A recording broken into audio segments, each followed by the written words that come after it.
নমস্কার, সবাই কেমন আছেন? আশা করছি সবাই ভালো আছেন। নতুন একটি ভিডিওতে আপনাদের সবাইকে স্বাগত জানাই। আজকে আমরা ভ্যানে করে কিন্তু অফিস থেকে বাসায় যাচ্ছি। কেন যাচ্ছি সেটা কিন্তু দেখতেই পেলেন। আজকে আমি বাসায় নতুন ফ্রিজ নিচ্ছি। এই যে অলরেডি বাসায় কিন্তু ফ্রিজ নিয়েও এসেছি। আর এই যে দেখেন গুলুসোনা তো ফ্রিজটা পেয়ে মহা খুশি। সে তো বারবারই বলছে খুলে দাও, খুলে দাও। মাসি তো হাতেই পাচ্ছে না। ফ্রিজ নিয়ে আসছি বাসায়। এই যে এখনো খোলা হয় নাই, খুলবো। এই যে বাসায় আসলে গেস্ট আসতেছে, এজন্য রুমটাকে সুন্দর করে সাজিয়ে নিলাম। রুমের সাথে সাথে সব কিছুই সাজাতে অনেক বেশি ভালো লাগে। আর এই যে মধুমা কিন্তু একটু পড়াশোনা করছে, কিন্তু তাদের দুষ্টুমি তো শেষ হয় না। বাসায় আসলে আমার বৌদি আর ভাইজি আসতেছে, এজন্য একটু সব কিছু গুছিয়ে নিলাম। আর এখন চলে আসছি রান্না করতে। এই যে রান্নাটা কিন্তু চাপিয়ে দিচ্ছি। প্রথমে বেরেস্তাটা করে নিব। আপনারা নিশ্চয়ই বুঝতেই পারছেন কি রান্না করতে যাচ্ছি। আজকে বিরিয়ানি রান্না করব। বাচ্চারা আসলে বিরিয়ানিটা খেতে অনেক বেশি ভালোবাসে, এজন্য এই বিরিয়ানিটা ভাবতেছি করব।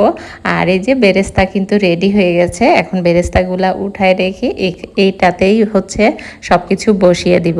একটু তাড়াহুড়া করতেছি যে তাড়াতাড়ি যাতে রান্নাটা করে ফেলতে পারি, তাই ভাবলাম যে কোনো কিছু না করে বিরিয়ানিটাই একটু তাড়াতাড়ি হয়ে যাবে, এজন্য বসিয়ে দিলাম। আর এখানে পেঁয়াজ আর একটু উঠিয়ে রেখেছিলাম, সেটাই দিয়ে দিলাম। আর একটু দুধ দিচ্ছি।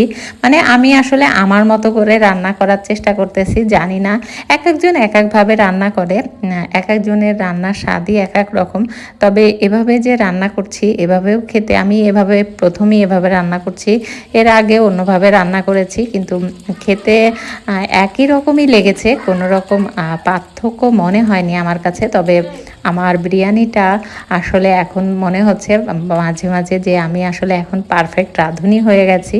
আগে তো পোলাও, বিরিয়ানি এগুলো হোটেল থেকে কিনেই খাওয়া হতো। ওইভাবে রান্না কখনো করতে পারতাম না, বা বাড়িতেও তেমন কেউ করতে পারতো না। এগুলা বাইরে থেকে যখন কিনে নিয়ে আসতো তখন খেতাম।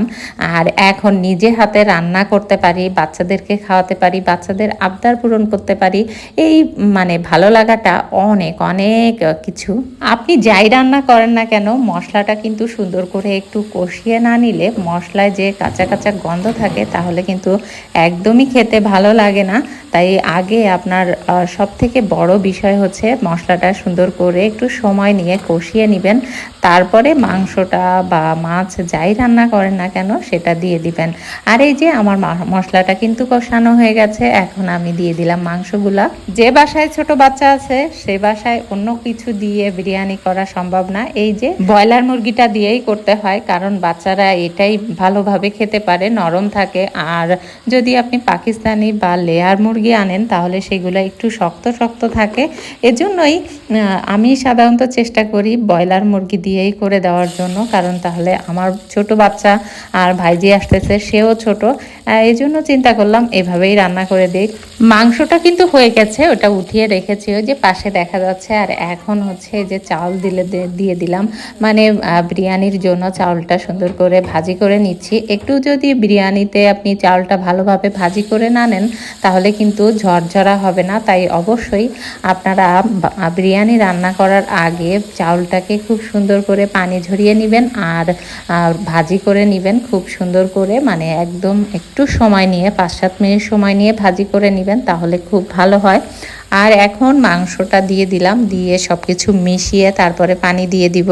আসলে রান্নার ভিডিওটা সম্পূর্ণ করতেই পারিনি, কারণ বাসায় গেস্ট এসেছে, আবার আমার বাসায় নতুন জিনিসও এসেছে। সেটা আপনাদের সাথে পরে কোনো ভিডিওতে শেয়ার করব, আজকে করতে পারবো না, কারণ ওইভাবে ভিডিও করতেই পারিনি। আর আমার বাসায় ফ্রিজ তো এসেছেই নতুন, তারপরে ড্রেসিং টেবিল আসতেছে, অনেক দিন আগেই তৈরি করতে দিছিলাম। তারপরে মেয়ের জন্য পড়ার টেবিল আসতেছে, মানে সব কিছুই এসে গেছে অলরেডি। তাই এত ভালো লাগতেছে, মানে কি বলবো। তো আমার রুমটা আপনাদের সাথে শেয়ার করব, এখন কেমন দেখাচ্ছে সেটা অবশ্যই শেয়ার করব নেক্সট কোনো ভিডিওতে। তো এইখানে কিন্তু বিরিয়ানিতে আমি একটু জল দিয়ে দিলাম। তো এটা দেওয়ার পরে ঢাকাটা দিয়ে রাখতে হবে। আর আঁচটা কিন্তু অবশ্যই মিডিয়াম আঁচে রাখতে হবে। হাই হিটে রান্না করলে কিন্তু একদমই সুন্দর হবে না। আর এখানে আমি একটু কাঁচামরিচ দিয়ে নিলাম, কারণ বাচ্চাদের রান্না তো এত ঝাল দেওয়া যায় না, আর আমরা যারা বড়রা আছি তাদের তো একটু ঝাল পছন্দই। আপনি বিরিয়ানি রান্না করতে গেলে আপনাকে অবশ্যই পরিমাণ মতো পানি দিতে হবে, তা না হলে কিন্তু বিরিয়ানি রান্নাটা কিন্তু পারফেক্ট হবে না। হয় ফুটা কম হবে, তা না হলে কিন্তু মানে একবারে আঠালো হয়ে যাবে। তাই অবশ্যই পরিমাণ বুঝে আপনাকে পানি দিতে হবে। আর এখন একটু ঘি দিয়ে নিচ্ছি, ঘি দিয়ে বেরেস্তা দিয়েছিলাম, তারপরে একটু ঘি দিয়ে নিচ্ছি, ঘি দিয়ে সুন্দর করে ঢেকে দিব। বিরিয়ানি রান্নায় অবশ্যই ঘি ব্যবহার করতে হবে। ঘি ব্যবহার করলে দারুণ একটা ফ্লেভার আসে, যেটা খুবই ভালো লাগে। আর এই যে আমার বিরিয়ানি রান্নাটা কিন্তু হয়ে গেছে। ওই যে বলছিলাম না, ব্যস্ততার জন্য সব কিছুই স্কিপ করে গেছি। আর এই যে রান্নাটার ফাইনাল লুকটা তো দেখেই নিলেন। আর এখানে এই যে পাশে কিন্তু ড্রেসিং টেবিলটা রেখেছি, টেবিল রেখেছি। আর এই যে একটু আমি বলতেছিলাম যে দেখাতে পারবো না, তারপরে দেখি এইটুকু ভিডিও ছিলই। আর এখানে এই যে ফ্রিজ, আমার পুরাতন ফ্রিজ পাশেরটা, আর এই হচ্ছে নতুন ওয়ালপুলের একটা ফ্রিজ নিয়েছি। বন্ধুরা, আজকে আমরা যাচ্ছি রেল লাইনে ফুচকা খেতে। হাই। দুপুরবেলা খাওয়া দাওয়ার পরে যে আমরা বেরিয়ে পড়েছি, মানে মধুমাকে নিয়ে হচ্ছে ওর বাবা ড্রয়িং ক্লাসে এসেছিল, তারপরে আমরা সবাই চলে এসেছি। এখন আমরা রেল লাইনে যাব ফুচকা খেতে বা একটু ঘোরাঘুরি করতে। বৌদি আছে পিছনে। এই যে আমরা নরসিংদীতে চলে এসেছি রেল লাইনে। একবারে রাত হয়ে গেছে, তো এখন প্রায় 7টার মতো বাজে। তো 7টা বাজলে তো সাধারণত সন্ধ্যা একবারে রাতই হয়ে যায় এখন। আমরা নরসিংদী রেলওয়ে স্টেশনে এসেছি ঘুরতে। ইয়ে এখানে কিছু নেই। স্টেশনে এসে ফুচকার দোকান খুঁজেই পাচ্ছিলাম না, যেসব স্টলগুলো ছিল ওগুলা নাই। তারপরে একটা ছোট্ট দোকান পেলাম, তা সেখান থেকেই হচ্ছে এদেরকে ফুচকা খাওয়াইলাম। আর এখন হচ্ছে আমরা খেয়ে দিয়ে চলে যাব বাসায়। বাসায় গিয়ে সবাই একটু মজা করব। আর এই যে কেক নিয়ে এসেছে, দেখেন কি সুন্দর করে খাইয়ে দিচ্ছে। তো আজকের ভিডিওটা আপনাদের কাছে কেমন লেগেছে অবশ্যই কমেন্টে জানাবেন। ভালো লাগলে লাইক কমেন্ট শেয়ার দিতে ভুলবেন না।